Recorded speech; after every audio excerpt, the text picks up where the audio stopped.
Racist cop targets black woman, but her political status ends the encounter. In this eye-opening video, we delve into an incident that highlights the pervasive issue of racial profiling within law enforcement. A black woman finds herself the target of an unwarranted police stop that quickly escalates due to the officer's prejudiced assumptions. If you are enthusiastic about this narrative, please inform us. If you appreciated the video, press 1. If not, select 0. Your feedback genuinely motivates me to collect additional uplifting and significant narratives. The city was on the cusp of midnight, and her feet ached after a long day at the law firm. Amelia specialized in corporate law, but was known for her personal advocacy against police corruption. Tonight, she had stayed late, working on a case that could expose a significant corruption ring within the police department, one that implicated several high-ranking officers. Despite her fatigue, she felt a small satisfaction at the thought of justice finally being served. Amelia was not an ordinary lawyer. She was tenacious, unafraid of challenging the powerful. Her brother, Joshua Wright, a former Marine with a background in security operations, had instilled in her the importance of resilience and standing up for justice. Their bond was unbreakable, rooted in a shared belief that no one should be above the law. Joshua was her protector and confidant, someone who understood the weight of her work and the risks that came with it. Though he no longer actively served, Joshua remained vigilant about the safety of his family and would drop everything to defend Amelia if she were in danger. As Amelia walked down the dimly lit street, she noticed a police cruiser parked at the corner, its headlights off, blending into the shadows. She paid little attention at first, thinking it was a routine patrol. But then, as she continued walking, she heard the car engine roar to life and the vehicle inch closer behind her, creeping along the curb. The hairs on the back of her neck stood up a warning, an instinct she'd learned to trust. She didn't turn around but quickened her pace slightly, hoping the car would pass by. But the cruiser kept pace, the tires crunching softly against the pavement, trailing her steps in a way that was far from routine. Inside the car was Officer Thomas Kane, a man with a reputation that was whispered about but never confirmed, aggressive, reckless, and feared even among his colleagues. Kane had heard rumors about Amelia Wright, the crusading lawyer, who'd been stirring trouble by targeting officers involved in corruption cases. He knew she was working on a case that could potentially expose his past activities, and to Kane, that made her a threat. The department, while silent publicly, had its ways of protecting its own, and Kane was one of those officers who took that protection as a license to act with impunity. Tonight, as he watched Amelia from his car, a twisted satisfaction curled within him. She was alone, vulnerable, and completely unaware of the danger that was shadowing her. To him, this was a rare opportunity, a chance to teach her a lesson without witnesses, a chance to show her the consequences of meddling where she didn't belong. Kane parked the car abruptly a few feet ahead of her, blocking her path. Amelia stopped, her heart pounding, her lawyer's instincts warning her that something was off. She glanced around, hoping to see someone, anyone, who could be a witness, but the street was deserted, and the only sounds were the distant hum of the city and her own breathing. Kane stepped out of the cruiser, closing the door with a heavy thud that echoed in the silence. He approached her with a smirk, his hand resting on the baton strapped to his belt, a calculated gesture meant to intimidate. "Out late, MS. Right?" he asked, his voice cold, laced with mockery. "A lawyer like you should know better than to be wandering alone at this hour." Amelia stood her ground, refusing to show any hint of fear. "Officer, is there a reason you're blocking my path?" she asked, her tone steady, though she could feel the adrenaline building within her. She knew Kane by reputation and understood that this was no ordinary stop. She was aware of his history, aware that he had ties to several corruption cases she'd investigated, but she hadn't anticipated encountering him face to face like this. Kane's smirk widened. "Oh, I'm just doing my duty, MS, right?" he said, his tone dripping with condescension, making sure the streets are safe from questionable elements. Amelia felt a wave of anger rise within her, but she forced herself to stay calm. "I'm a lawyer, Officer Kane," she replied, enunciating each word. "You're well aware of who I am. If you're implying anything else, I'd advise you to choose your words carefully." Kane took a step closer, his expression darkening. He was not used to being spoken to with such confidence, especially by someone he considered a threat. "Confidence," he muttered, almost to himself. But confidence doesn't save you in situations like this. Without warning, he grabbed her by the arm, his grip bruising, and pulled her toward him. "What do you think you're doing?" Amelia gasped, struggling against his hold. Her voice was firm, but there was a flicker of fear in her eyes now. Kane's face was close to hers, and she could see the cold, malevolent glint in his gaze. "Teaching you a lesson," he whispered, tightening his grip. "You think you can waltz into our world, dig up dirt on us, and walk away unscathed? You have no idea what you're dealing with." Amelia struggled, her mind racing, trying to recall any nearby landmarks, any escape routes. Her phone was in her pocket, but his hold was too tight for her to reach it. She managed to twist slightly, hoping to break free, but he responded by slamming her against the side of his cruiser. The impact left her breathless, her vision blurring momentarily. Kane didn't stop there. He forced her down, twisting her arms behind her back, ignoring her gasps of pain. "You think you're brave," he snarled. "You think you're untouchable because you're a lawyer." His voice was filled with contempt, each word meant to strip away her confidence. He continued to press her down, his knee grinding into her back.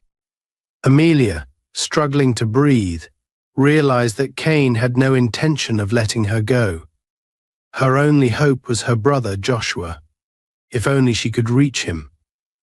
Summoning her last reserves of strength, she shifted just enough to press the emergency alert button on her smartwatch, sending an automatic distress signal directly to Joshua's phone. She knew it was a long shot, but it was all she had. Kane noticed her movement and yanked her hand away from her wrist, not fully understanding what she'd done but sensing that she was up to something. "Trying to be clever, huh?" he sneered. "It's too late for that." Before she could respond, he dragged her toward the rear of the car, opened the trunk, and shoved her inside with a brutal force that made her cry out. The cold metal of the trunk pressed against her injured back as she lay there, dazed and struggling to regain her breath. Kane's face appeared above her, his expression twisted with satisfaction. "Enjoy the ride, MS." "Right," he mocked before slamming the trunk shut, leaving her in complete darkness. Inside the cramped, suffocating space, Amelia fought to control her breathing. She felt every bruise, every cut, the pain radiating through her body, but her mind was focused on one thing: survival. She knew Joshua would come for her, she just had to hold on. Amelia lay in the pitch-black confines of the trunk, her body throbbing with pain from where Kane had shoved her. Every bump and jolt of the road sent fresh waves of agony through her bruised and battered form, but her mind clung to one hope: the emergency signal she had managed to send to her brother. She knew Joshua would see it and understand that she was in immediate danger. They had prepared for situations like this, though neither had ever truly expected it would come to this level of brutality. As the car sped forward, she tried to keep her breathing steady, forcing herself to stay conscious despite the throbbing in her head. She knew that if she lost consciousness now, her chances of survival would drop even further. Kane clearly had a plan for her, and she couldn't afford to let herself fall into helplessness. She strained her ears, trying to pick up any clues about where he might be taking her, but all she could hear was the muffled sound of the engine and the occasional squeak of the car's suspension. Meanwhile, miles away, Joshua Wright was jolted awake by the sharp buzz of his phone on the nightstand. Still half asleep, he reached for it, his instincts honed from years in the military kicking in as he quickly checked the source of the alert. His heart skipped a beat when he saw it, the emergency signal from Amelia's smartwatch. It was a feature they had set up long ago, mostly as a precaution, and they had only used it once before during a minor car accident. But this felt different. Joshua knew his sister. She wouldn't activate this alarm unless she was in real danger. His mind raced, processing the implications as adrenaline coursed through him. There was no time to waste. Throwing on a jacket and grabbing his phone, he quickly checked the location data embedded in her alert. It showed her last known coordinates in a less traveled area on the outskirts of the city. He was familiar with that part of town, industrial, remote, and far from any surveillance cameras or crowded streets. With military precision, Joshua mentally reviewed his plan of action. He sent a quick message to a trusted contact, an ex-colleague from his days in the service, alerting him to Amelia's situation and sharing her location data as a backup. As he sped out of his apartment and into his car, his jaw tightened, and his grip on the steering wheel was like iron. Whoever had taken Amelia had made the gravest mistake of their life. He would not rest until she was safe, and whoever was responsible paid for their actions. Back in the trunk, Amelia was fighting waves of nausea and pain. Every turn, every sudden break sent her tumbling into the metal walls. Her wrists were bruised from her attempts to steady herself, and the darkness only amplified her sense of vulnerability. She tried to focus her mind, forcing herself to stay lucid. She reviewed everything she knew about Kane, every piece of information she had gathered. He was known for his cruelty, his unchecked aggression. But he wasn't acting alone. There was no way someone like him could have gone this far without support. There were larger forces at play, and that realization sent a chill through her. Suddenly, the car came to a screeching halt, throwing her against the side of the trunk with a painful thud. She heard Kane's footsteps approaching, heavy and deliberate. He popped the trunk open, and she was momentarily blinded by the flood of light that poured in from the street lamp above. Kane's face appeared, his expression twisted with satisfaction. He reached in, grabbed her roughly by the arm, and yanked her out of the trunk, letting her stumble onto the gravelly ground. Amelia managed to stay on her feet, though her legs wobbled from the impact. They were in the parking lot of a decrepit, abandoned warehouse. The building loomed dark and empty behind them, its windows shattered and walls covered in graffiti. There was no one around, no witnesses, just silence and shadows. Kane's eyes glinted as he looked her up and down, relishing her disheveled state. "You look a little worse for wear, MS. Right," he sneered, mockingly brushing a stray strand of hair from her face. "Not so tough now, are you?" Amelia met his gaze, her voice steady despite the pain. "You think you can get away with this, Kane," she said. "People know where I am.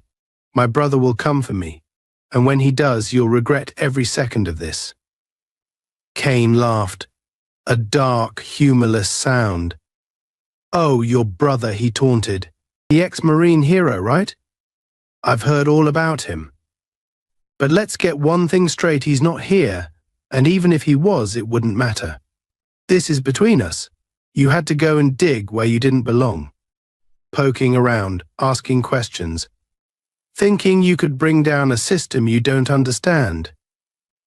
Amelia straightened up, trying to mask the pain that racked her body.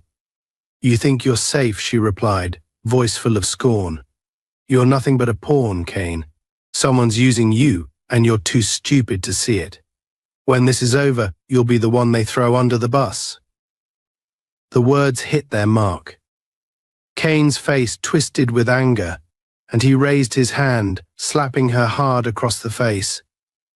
The force of the blow sent her staggering, but she refused to fall, planting her feet firmly on the ground as she glared at him, defiant. Kane's patience was wearing thin. He grabbed her by the collar, dragging her toward the warehouse doors. "Enough of your mouth, right?" he snarled. "You're going to learn the hard way that people like me are untouchable." With a powerful shove, he pushed her through the doors, and they stumbled into the darkened, musty interior of the warehouse. The air was thick with dust, and the faint smell of rust and decay lingered. Kane forced her toward an old metal chair in the center of the room, roughly shoving her down into it. Her body protested, but she bit back any sound, refusing to give him the satisfaction.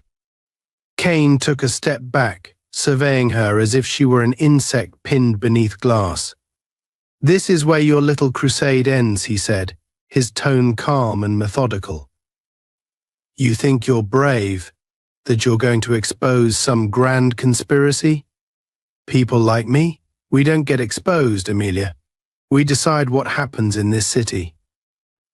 Amelia held his gaze, her expression resolute. "There's always a weak link," she replied, her voice low and steady. "And I'm looking right at it."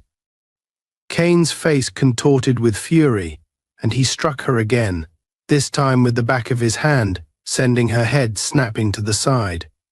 Blood trickled from the corner of her mouth, but she didn't flinch.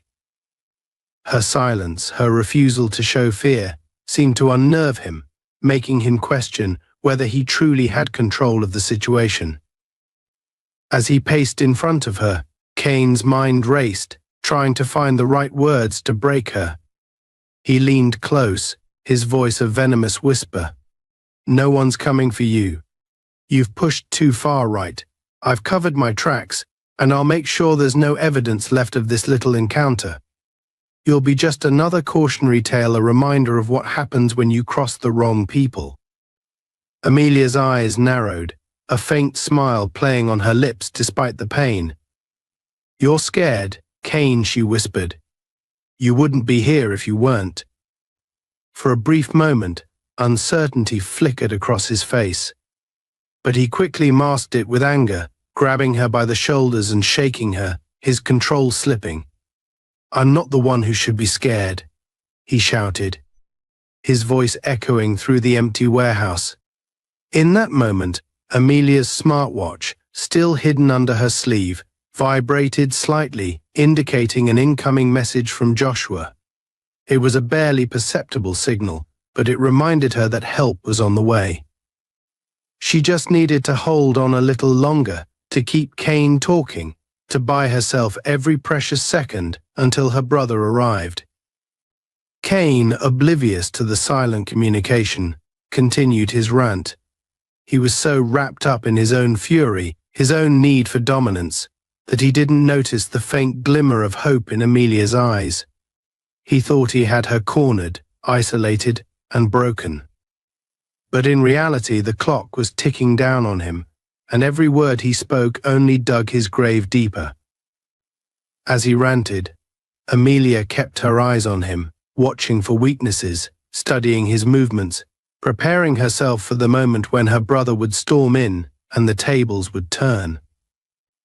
Amelia sat in the chair, her wrists aching from the metal handcuffs Kane had slapped on her, binding her to the chair's cold frame. Her head throbbed, her body sore and bruised, but her spirit remained unbroken. Every instinct told her to keep Kane talking, to draw this out for as long as possible. Joshua was coming, she had faith in that. All she needed to do was stay conscious, keep her mind clear, and bide her time until her brother arrived. Kane, oblivious to the ticking clock, paced in front of her, his anger barely held in check. For him, this was more than a lesson, this was personal. Amelia represented a threat to everything he'd built, everything he believed he was entitled to. The fact that she stood up to him, that she looked him in the eye and dared to defy him, only fueled his rage. "Do you think you're some kind of hero, Right, Cain sneered, his tone mocking. Some righteous crusader out to save the world. He leaned in close, his face inches from hers. You're just another meddling lawyer with a death wish. People like you don't change anything. You're just inconveniences. Amelia met his gaze, refusing to flinch. People like you think you're untouchable because you wear a badge, she replied, her voice steady. But that badge won't save you. Not this time. It might give you power, but it won't protect you from justice. Cain laughed, a short, harsh sound. Justice, he spat the word out as if it were poison. There's no justice, right? There's power, and there's weakness. You think you're on the right side because you can spout a few legal terms and wave around a piece of paper. But out here, in the real world, it's people like me who make the rules. He circled her, his eyes cold and calculating, as if he were deciding what to do next. His mind was racing. Amelia's defiance was irritating him, and he needed to break her spirit before he could feel truly in control. He wanted her to feel helpless, to understand that her world, her rules, meant nothing here. With a sudden, violent motion, he reached out and yanked her head back, forcing her to look up at him. You're alone here, right? No one's coming for you. Your little crusade ends tonight. But even as he spoke, Amelia could feel the faint vibrations from her smartwatch. She knew it was Joshua, tracking her location, closing in. Every word Cain said, every second he delayed, was bringing her one step closer to freedom. But she couldn't let him see her hope. She had to keep playing the game, keep him talking. I'm not afraid of you, she whispered, her voice barely audible but filled with steel. You're just a coward with a badge, hiding behind your power because you know, deep down, you're nothing without it. Her words hit their mark. Cain's face twisted in anger, and he struck her across the face, the impact snapping her head to the side. She tasted blood but forced herself to look back at him, her expression defiant. Her silence, her refusal to cower, seemed to drive him mad. You think you're so tough, don't you? He sneered, grabbing her by the collar and yanking her forward. I could end you right now, and no one would ever find out. Do you understand that? I could make you disappear. Amelia's eyes bore into his, her voice calm despite the fear she felt. Do it then. If that's what you want, go ahead. But you and I both know that won't end well for you. Cain hesitated, the slightest flicker of doubt crossing his face. For a moment, it seemed as if her words had reached some part of him, a part that recognized the consequences of his actions. But then his expression hardened, and he released her, taking a step back. No, he said, almost to himself. I have a better idea. He reached into his jacket and pulled out his phone, his fingers tapping the screen as he called someone. Amelia's heart pounded as she listened, straining to hear every word. Whoever he was calling, it wasn't for backup, it was someone he trusted, someone who could help him cover this up. Yeah, it's me, he muttered into the phone. I need a cleanup. Abandoned warehouse, north side. He glanced at her, a twisted smile on his lips. And bring the usual supplies. This one needs to disappear without a trace. Amelia's blood ran cold. She realized that Cain had a plan, a backup to ensure she wouldn't walk out of here alive. She had to stall him, had to find a way to keep him from acting until Joshua arrived. That's it, isn't it? She said, forcing a calmness into her voice that she didn't feel. This is how you keep people quiet. You're just a small piece of a much larger machine, one that's been running for years. But you're too stupid to see it. They'll throw you away when it's convenient, just like everyone else. Cain ended the call, his smile fading as he stepped toward her. You talk too much, right? He said, his tone venomous. Always talking, always thinking you're smarter than everyone else. He grabbed her by the chin, forcing her to look at him. "But tonight, all that cleverness is going to get you killed." Before she could respond, he released her roughly, walking over to a nearby metal cabinet. He pulled out a roll of duct tape and a piece of cloth, his intentions clear. Amelia's heart raced as she realized what he planned to do, but she forced herself to remain calm. She had to keep him talking, keep him focused on her. The more he spoke, the more time Joshua would have to reach her. "You think binding me will keep me quiet?" she asked, her tone mocking. "You're scared, Kane. You know this won't work." He ignored her, roughly forcing the cloth into her mouth before wrapping the tape around her head, sealing it in place. The silence was deafening, and she struggled against the bonds, her heart pounding. She couldn't cry out, couldn't defend herself. Her hope now rested entirely in Joshua's hands. As he finished securing her, Kane took a step back, admiring his work with a smug expression. "Not so tough now, are you?" he sneered. "You should have stayed in your lane, right? But now, you're going to be a lesson to everyone else who thinks they can take on people like me." Amelia's eyes blazed with fury, but she remained still, biding her time. She had to trust Joshua, trust that he would find her in time. Meanwhile, on the road, Joshua was closing in on the location. His car sped through the dark streets, his heart pounding as he watched the GPS coordinates on his phone.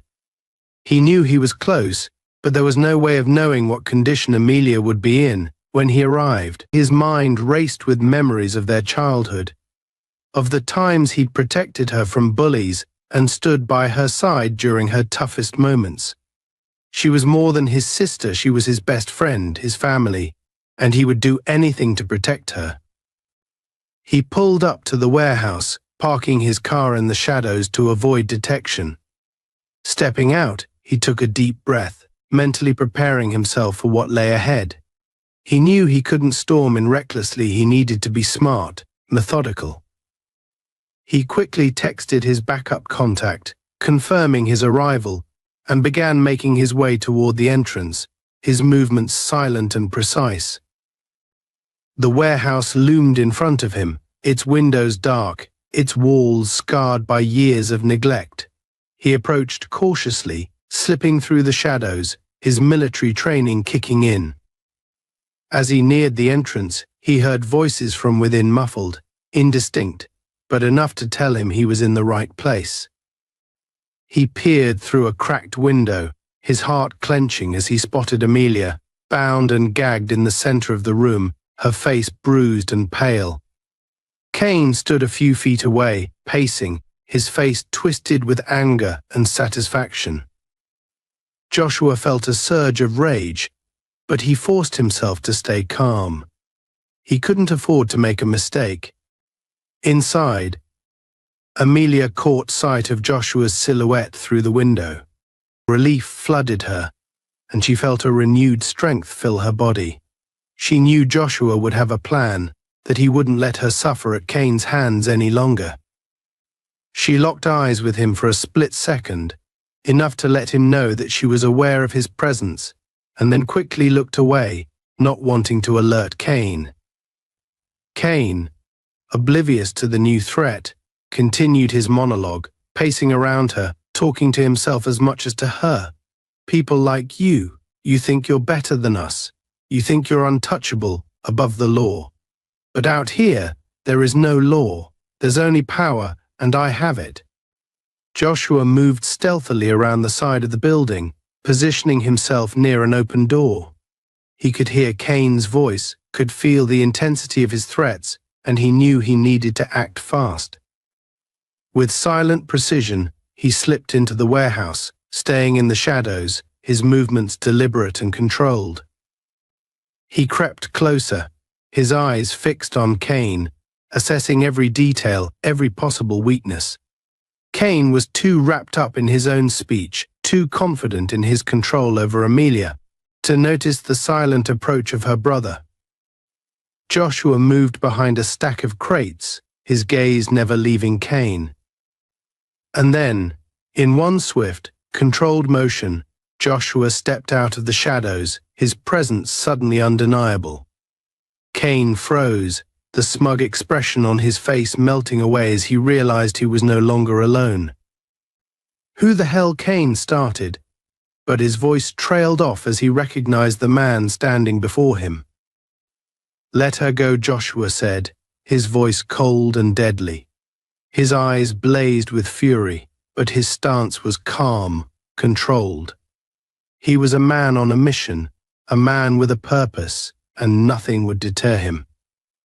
Cain laughed nervously, trying to regain his composure. "You must be the brother," he said, forcing a sneer. "This doesn't concern you, so I suggest you turn around and leave." Joshua took a step closer, his gaze never wavering. "I'm not going anywhere without her," he replied, his voice steady. "And if you think you're going to walk out of here after what you've done, you're even more delusional than I thought." Cain's face twisted with anger, and he reached for his weapon, but Joshua was faster. With a swift, brutal movement, he disarmed Cain, knocking the gun from his hand and sending it skidding across the floor. Cain staggered back, his confidence shattered as he realized he was dealing with someone far more skilled than he had anticipated.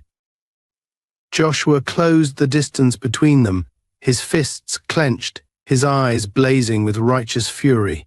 "You thought you could take her, hurt her, and get away with it?" he demanded, his voice a low, menacing growl. "You have no idea who you're dealing with." Cain tried to scramble away, but Joshua was relentless. He grabbed him by the collar, forcing him to look into his eyes. "You're going to pay for every second of pain you put her through," he said, his voice filled with conviction.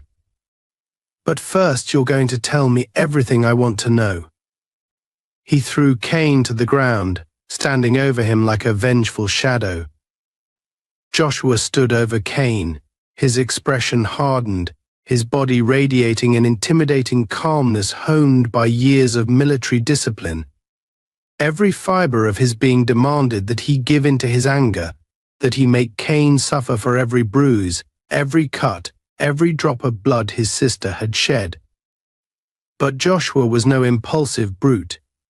He had been trained to channel his rage, to turn it into precise action, and he knew Amelia needed him to keep a clear head.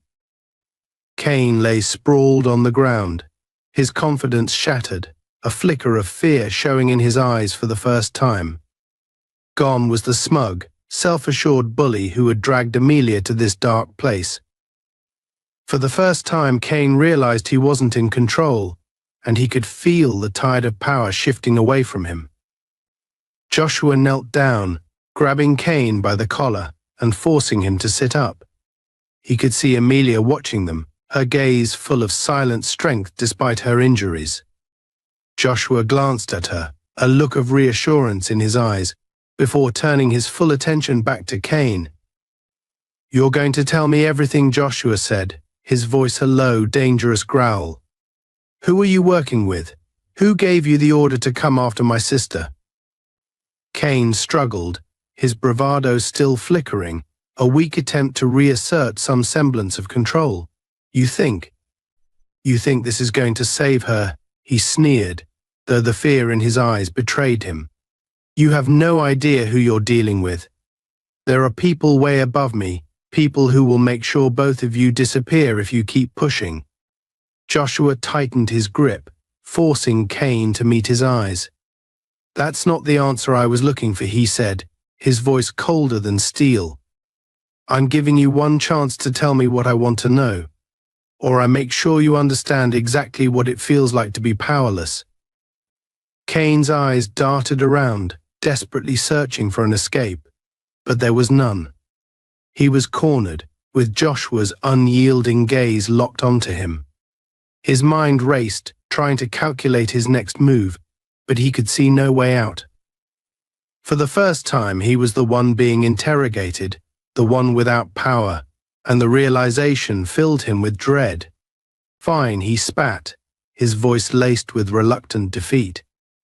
"I was told to keep her quiet, to make sure she couldn't dig any deeper into her investigations.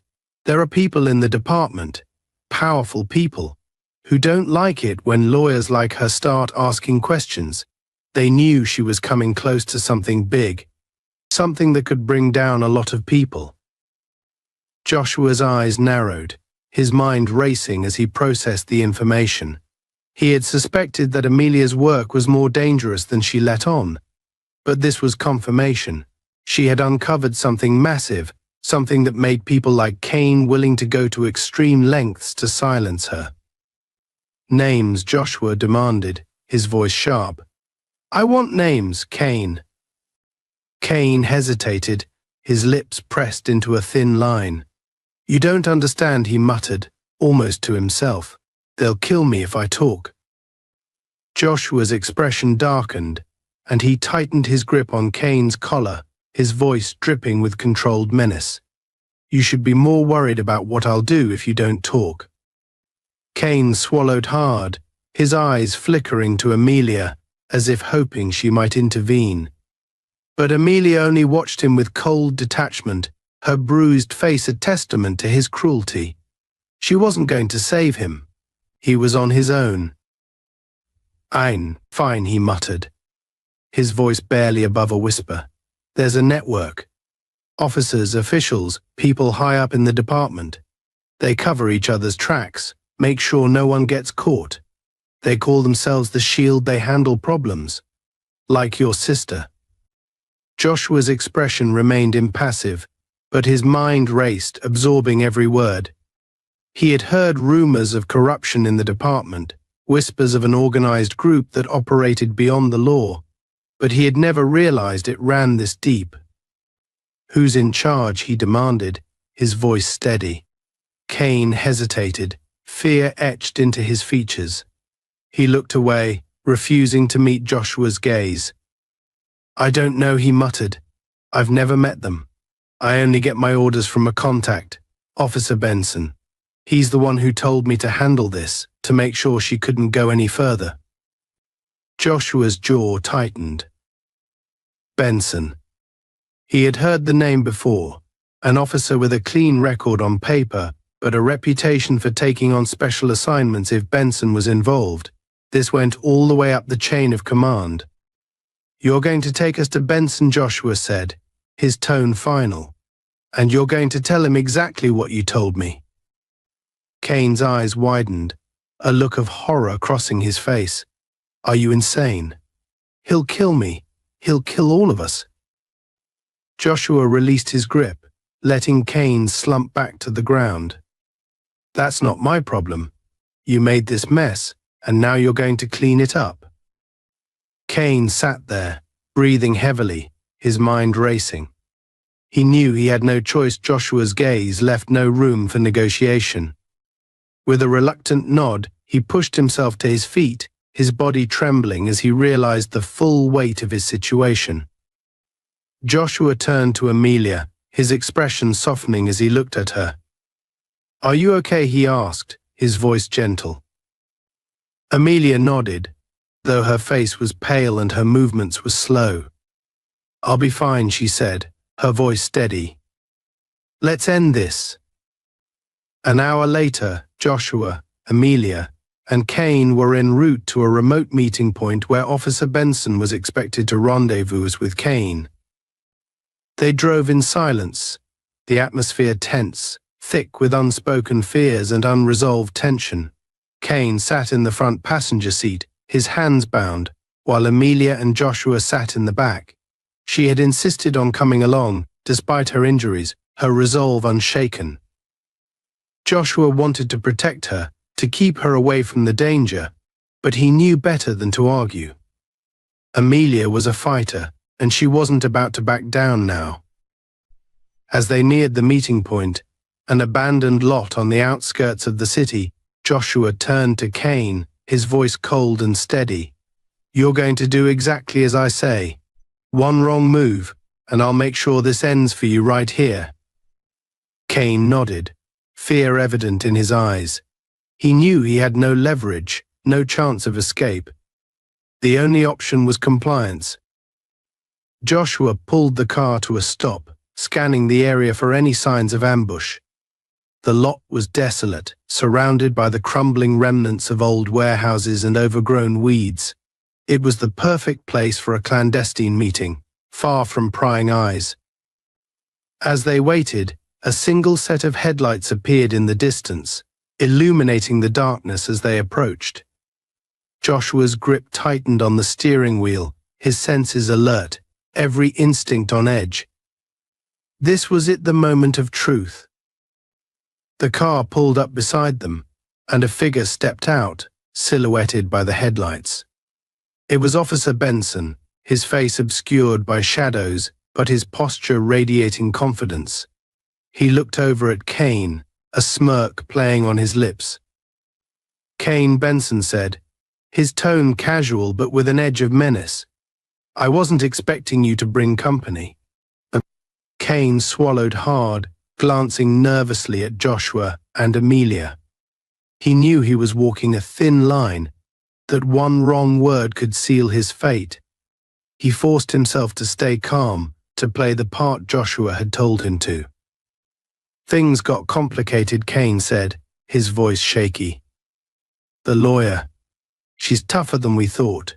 She's got people backing her up." Benson's eyes flicked to Joshua and Amelia, his expression unreadable. "I see," he said slowly, "and I assume these people think they're going to stop us." Joshua stepped forward, his eyes hard and unwavering. "This ends tonight, Benson.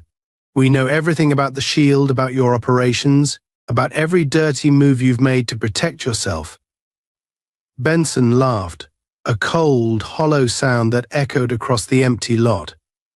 "Is that so?" he said, his voice dripping with disdain. "And what exactly do you plan to do with this information? You're a nobody, right? A washed-up Marine who doesn't know when to quit. You think you're the first person to try to take us down?" Joshua didn't flinch. "Maybe not," he said, "but I'll be the last." The two men stared each other down, the tension crackling between them like a live wire. Benson's confidence faltered for a moment, a flicker of doubt crossing his face. He hadn't expected Joshua's resolve, hadn't anticipated the steely determination in his eyes. "You don't understand what you're dealing with," Benson said, his voice low, almost a growl. "The Shield isn't just a few bad cops. We're a system, a force that keeps this city running. You take us down and everything crumbles." Amelia stepped forward, her voice strong despite the bruises on her face. "A system built on fear and corruption isn't worth saving," she said. "You hide behind your power, but it won't protect you from the truth. People like you always fall." Benson's face twisted with anger, his composure slipping. He reached into his jacket, pulling out a gun and pointing it at Amelia. "Enough of this sanctimonious nonsense," he snarled. "I've had enough of your little crusade. You think you're going to change anything? You're just another casualty waiting to happen." Joshua's body tensed, his mind calculating every possible move, every angle. He could feel the weight of the moment, the life or death stakes hanging in the air. He knew he had only seconds to act, to protect his sister and end this once and for all. With lightning reflexes, Joshua lunged forward, grabbing Benson's wrist and twisting it, forcing the gun to drop to the ground. Benson staggered, momentarily off balance, and Joshua took advantage of the opening, delivering a swift, powerful punch that sent Benson sprawling onto the gravel. Benson scrambled to his feet, his face contorted with rage, but Joshua was relentless. He advanced on him, each step measured, his eyes locked onto his target. Benson raised his fists, preparing to fight, but it was clear he was no match for Joshua's military training and raw determination. In a final, desperate move, Benson swung wildly, but Joshua dodged, countering with a strike that knocked him to the ground. Benson lay there, defeated, his breath ragged, his face bloody. The Shield's commander, the untouchable officer, had been brought to his knees. Joshua stood over him, his voice calm but filled with an unyielding strength. This is for every person you hurt, every life you ruined to protect your power. It's over, Benson. Amelia stepped forward, looking down at the man who had tried to destroy her life. She felt no pity, no sympathy, only a quiet sense of justice, a feeling that the scales had finally tipped in her favor. "People like you never win," she said, her voice steady. "Not in the end." The sirens sounded in the distance, a signal that the nightmare was coming to an end. The shield would fall, and justice would finally be served. The distant sound of sirens broke the heavy silence that had fallen over the abandoned lot. Joshua and Amelia stood over Benson, who lay sprawled and bloodied on the gravel. Despite the gun pointed at him just moments before, Joshua's calm, steely gaze hadn't faltered. He had protected his sister, and now the tables were turning in their favor. But both siblings knew that their victory was fragile, one step closer to justice, but nowhere near safe. Amelia could feel a chill creeping up her spine as she looked down at Benson, his face twisted in pain and rage. This was a man who had built his power on fear, on the assumption that he was untouchable. And yet here he was, at the mercy of the very people he'd sought to destroy. Joshua's instincts told him that something was wrong, that the sirens weren't the end of the danger. If anything, the real trouble might only be beginning. "Don't think this is over," Benson muttered, a thin, defiant smirk crossing his bruised face. "You think you've won just because you managed to knock me down. You have no idea what you're up against." Amelia exchanged a look with Joshua, her expression steely but wary. "We know more than you think," she said, her voice steady. "Your entire operation, every dirty deal, every corrupt officer, we're going to bring it all down. The shield ends here." Benson let out a hoarse laugh, the sound hollow and bitter. "You think I'm the only one? The only person in this city who's willing to do what's necessary to keep things running? There's a dozen more like me, and they won't rest until they've silenced you both." Joshua's jaw tightened, his eyes narrowing as he knelt down beside Benson, gripping his collar. "Then tell us who they are," he demanded. "Give us names." Benson sneered, his gaze filled with a toxic mixture of hate and pride. "Why would I do that? You don't understand, do you? We're everywhere. You think exposing me will change anything? All it'll do is bring more of us after you. And when we find you—" He didn't finish the sentence. Joshua tightened his grip, leaning in close, his voice a deadly whisper. "If you don't give me names, Benson, I'll make sure this is the last conversation you ever have. You're not as untouchable as you think." But Benson only smiled, a twisted, mocking grin that showed his complete lack of fear. "You can threaten me all you want, right? But we both know you won't do it. You're one of the good guys, aren't you? You don't kill in cold blood." Joshua's eyes darkened. "You don't know me as well as you think." Amelia placed a hand on her brother's shoulder, gently pulling him back. "We need him alive, Joshua," she said, her voice calm but firm. "He's no use to us dead. Not yet." Benson laughed again, a grating, ugly sound. "Smart woman," he sneered. "But it won't matter. The people I work with, they don't leave loose ends, and right now you're both at the top of that list." The sirens grew louder, closing in on their location, and Joshua stood up, his mind racing. He knew that whoever was coming might not be allies. Benson had powerful friends, people with the ability to manipulate the system to protect their own. These sirens could easily belong to another branch of the shield, dispatched to clean up Benson's mess and eliminate any witnesses. "Amelia, we have to move," Joshua said, his tone urgent. He glanced at Benson, who was struggling to get to his feet, his face twisted in pain. "He's coming with us. He's the only leverage we have." Amelia nodded, her expression resolute. She could feel her adrenaline fading, replaced by the steady ache of her injuries, but she pushed the pain aside. They were in too deep to turn back now. This was their only chance to bring down the network that had tormented them, that had nearly cost her her life. Joshua hauled Benson to his feet, half dragging him toward their car. The sirens were close now, the flashing red and blue lights illuminating the dark lot as they approached. Joshua's grip tightened on Benson's collar, his instincts screaming at him to move faster. Just as they reached the car, another police vehicle pulled up, blocking their path. 3 officers stepped out, their expressions hard and cold, their hands hovering near their holsters. Joshua immediately recognized the danger. These weren't ordinary cops, they were part of the Shield, Benson's allies, here to clean up the mess. One of the officers, a tall man with a scar cutting across his cheek, stepped forward, his gaze fixed on Joshua and Amelia.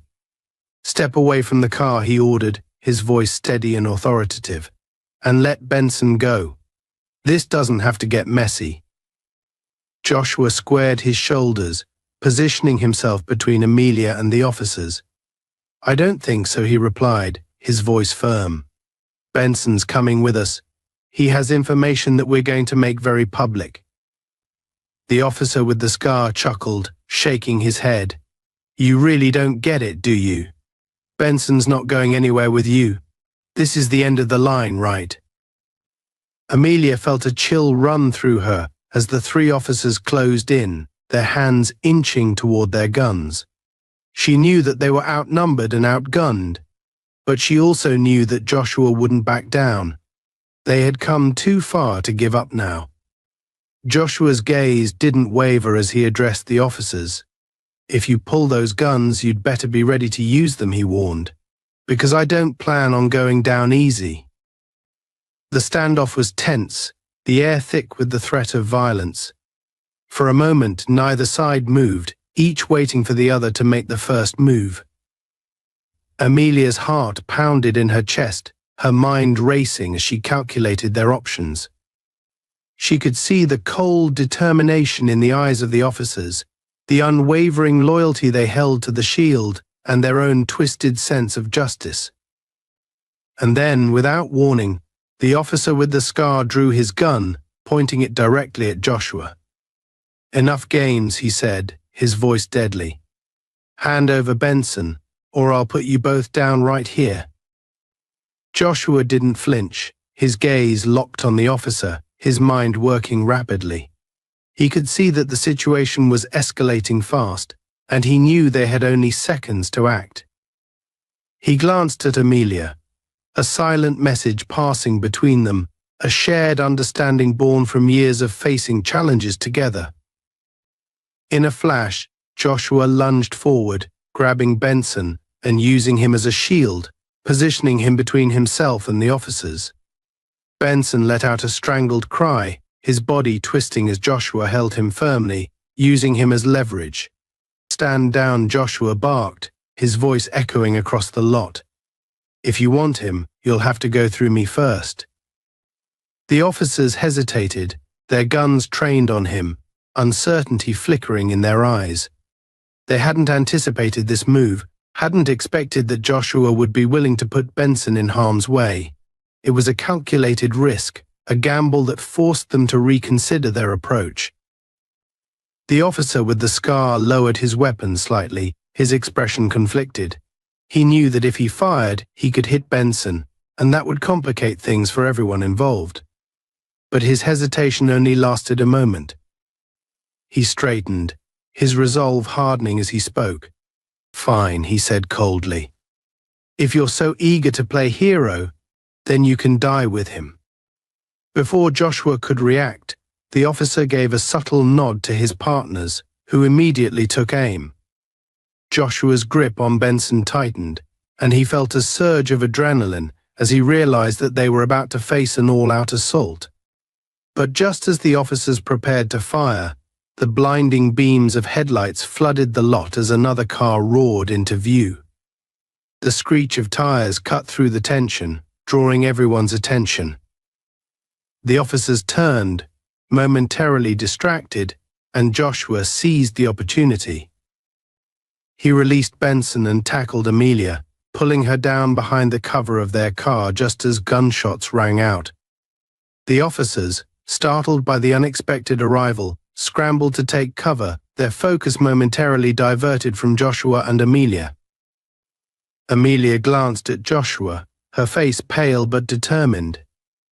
"Who's in that car?" she asked, her voice barely audible over the chaos. Joshua's jaw clenched as he peered over the edge of the car, his mind racing. He didn't recognize the vehicle, but whoever was inside had given them a precious few seconds of reprieve. He watched as the driver's door opened, and a figure stepped out, silhouetted by the headlights. To his surprise, it was a woman, her posture confident and unshaken. She was dressed in civilian clothes, but the way she carried herself spoke of authority, of experience in dealing with high-stakes situations. She walked toward the officers, her expression calm, her eyes sharp and assessing. The officer with the scar raised his gun, pointing it at the newcomer. "Who the hell are you?" he demanded, his voice a mixture of anger and confusion. The woman didn't flinch. Instead, she held up a badge, her gaze unwavering. "Special Investigator Lauren Hart, Internal Affairs," she announced, her voice cutting through the tension like a blade. "Stand down. This operation is over." The officers froze, their faces paling as they processed her words.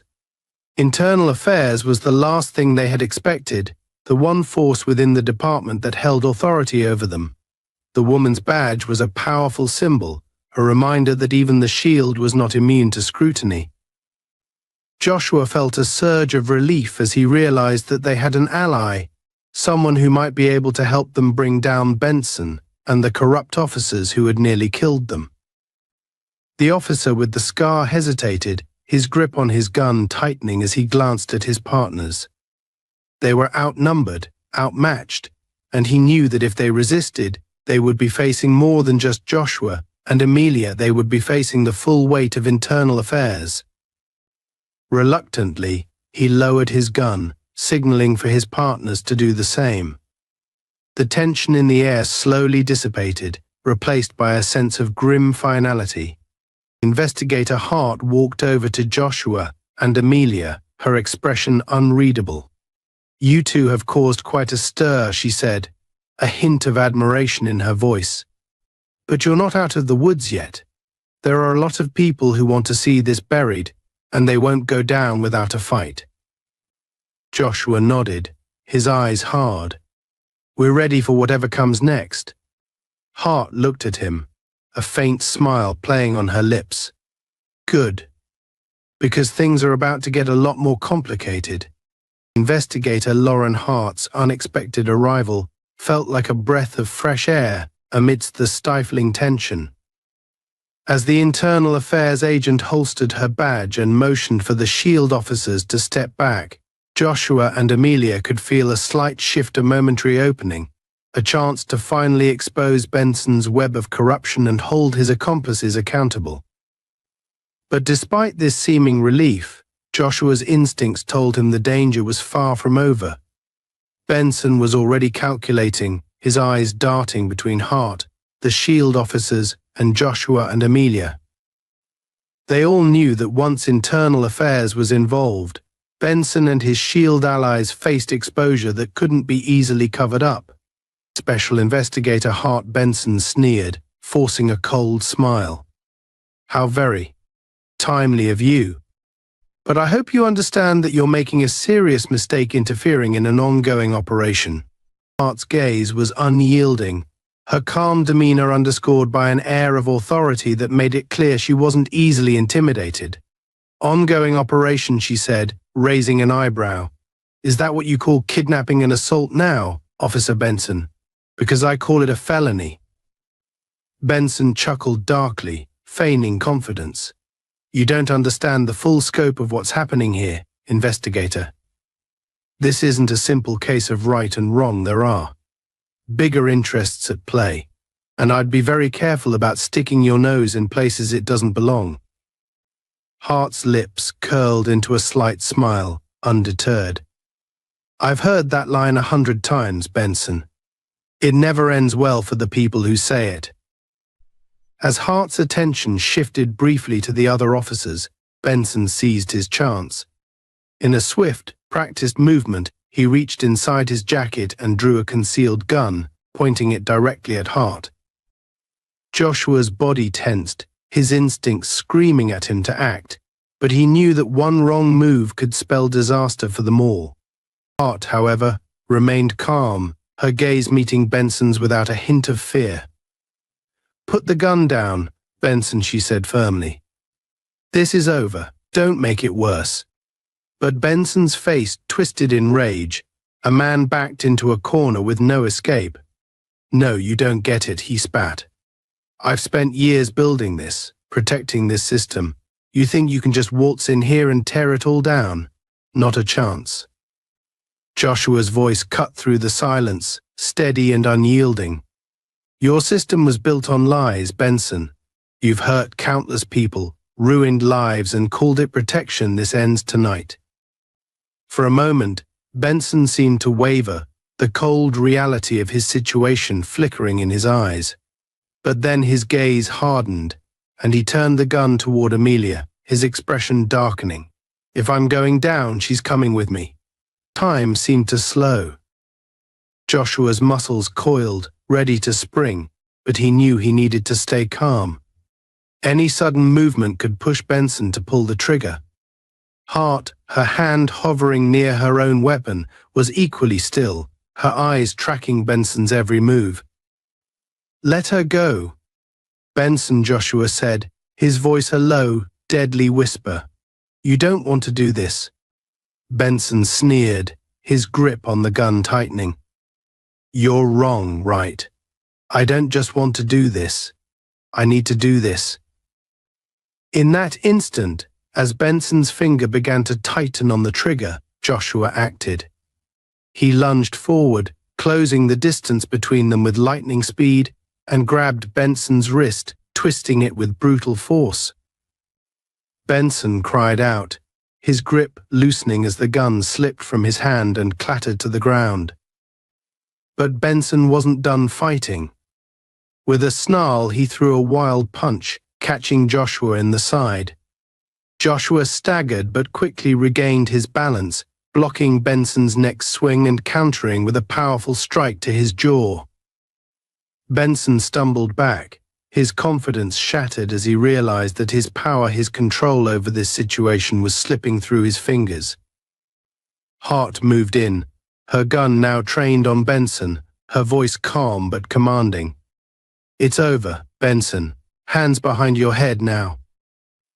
Benson looked at her, his face twisted in a mixture of rage and desperation. He could see that his allies, the SHIELD officers, were frozen in place, unwilling to risk themselves any further. In that moment, he understood that he was alone. But instead of complying, Benson let out a harsh, bitter laugh, his eyes filled with a manic gleam. "You think this changes anything? There are people far more powerful than you could ever imagine who will make sure you never leave here alive." Joshua's gaze darkened, his voice steady. "Then I'll make sure every one of them goes down with you." Benson hesitated, a flicker of uncertainty crossing his face, but his pride wouldn't allow him to back down. With a sudden, reckless move, he turned and bolted toward the car, his footsteps pounding against the gravel as he tried to escape. But he didn't get far. Hart fired a warning shot into the ground, the sound echoing across the lot. "Stop, Benson," she commanded. "One more step, and the next shot won't miss." Benson froze, his shoulders slumping as he realized he had nowhere left to run. He turned slowly, his face pale, his expression one of defeat and simmering fury. Joshua and Amelia moved closer, standing side by side as they faced the man who had threatened to destroy them. "Now we're done," Hart said, her gaze unwavering as she motioned to the other officers. Take him in, and don't think about covering for him. Internal Affairs will be watching. The SHIELD officers exchanged wary glances, knowing they had no choice but to comply.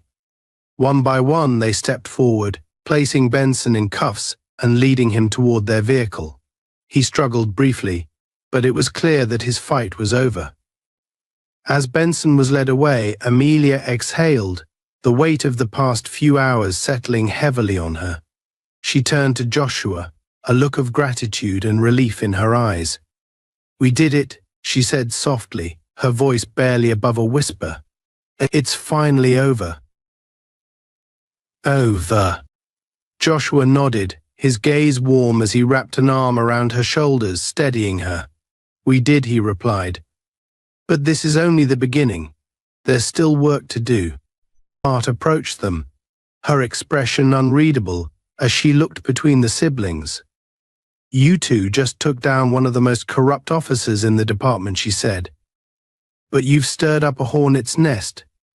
Benson wasn't lying. There are people who won't take this lightly." Amelia straightened, her face resolute despite her injuries. "Then we'll be ready," she said, her voice firm. "We're not backing down." Hart studied her for a moment, a faint smile touching her lips. "Good, because we could use more people like you on our side."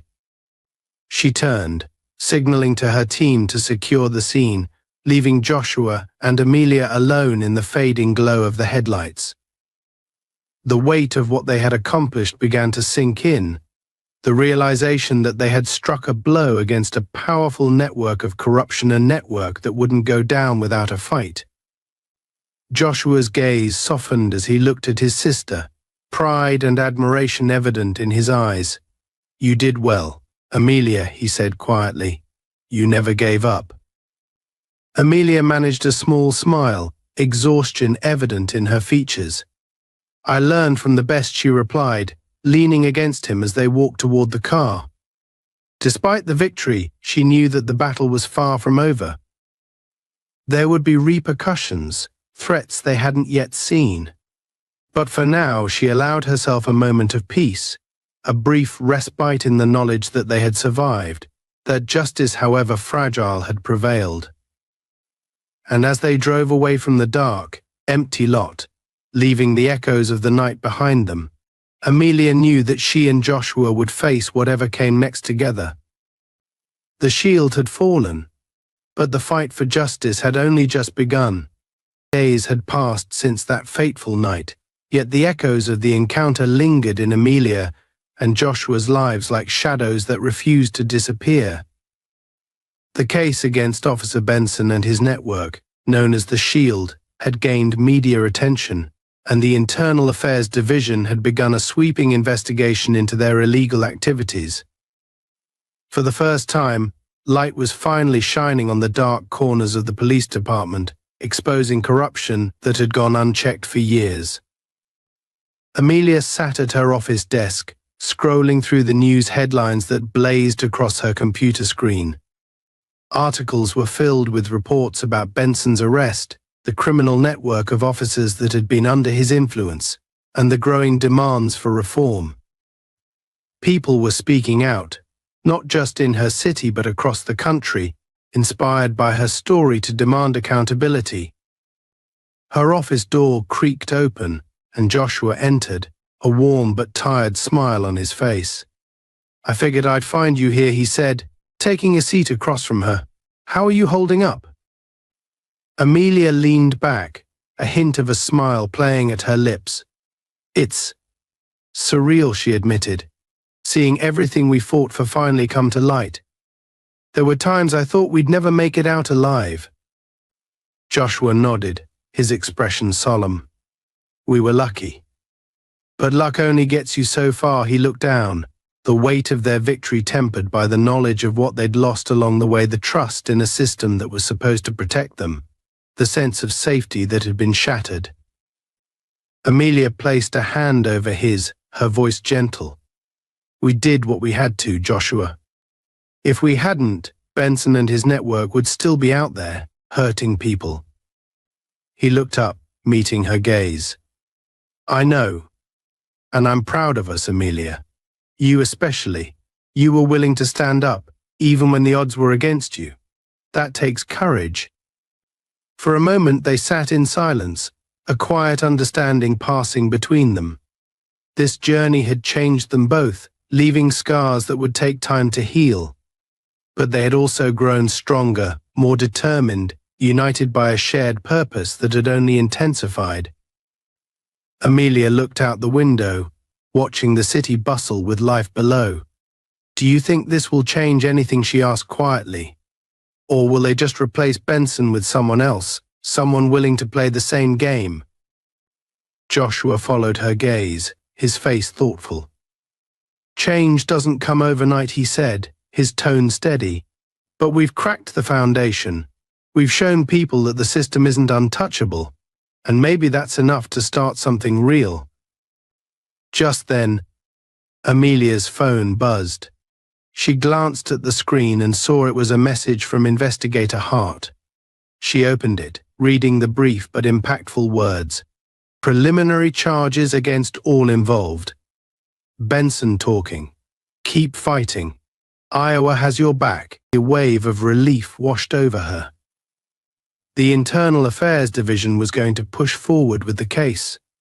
Benson, in a desperate bid to save himself, had begun revealing the names of others involved in the corrupt network. One by one, the members of the Shield were being exposed, dismantling the organization from the inside.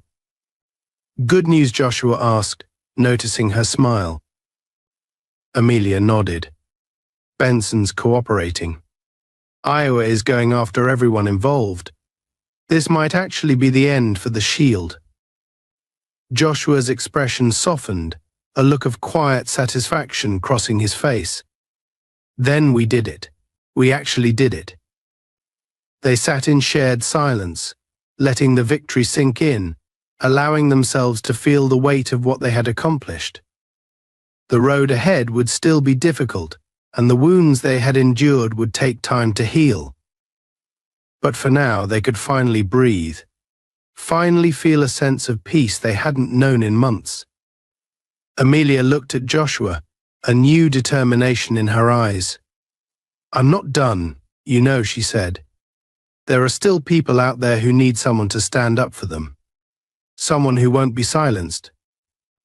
Joshua chuckled, his admiration for her evident. I'd expect nothing less, he replied. And you know I'll be right there, watching your back. Amelia's smile widened. Then let's make sure that what happened to us doesn't happen to anyone else. We're just getting started. Together, they left the office, stepping out into the city that had once felt so oppressive but now seemed to hold a new promise. They were survivors, fighters, bound by a mission that went beyond personal vengeance. They had faced corruption and emerged victorious, and now they were ready to take on whatever came next. As they walked, side by side, the city's lights shining around them, Amelia felt a renewed sense of purpose. She knew there would be more battles to fight, more obstacles to overcome. But she wasn't alone. She had her brother, her unwavering ally, and a community that was beginning to wake up, to see the cracks in the system and demand justice. For Amelia and Joshua, this was only the beginning.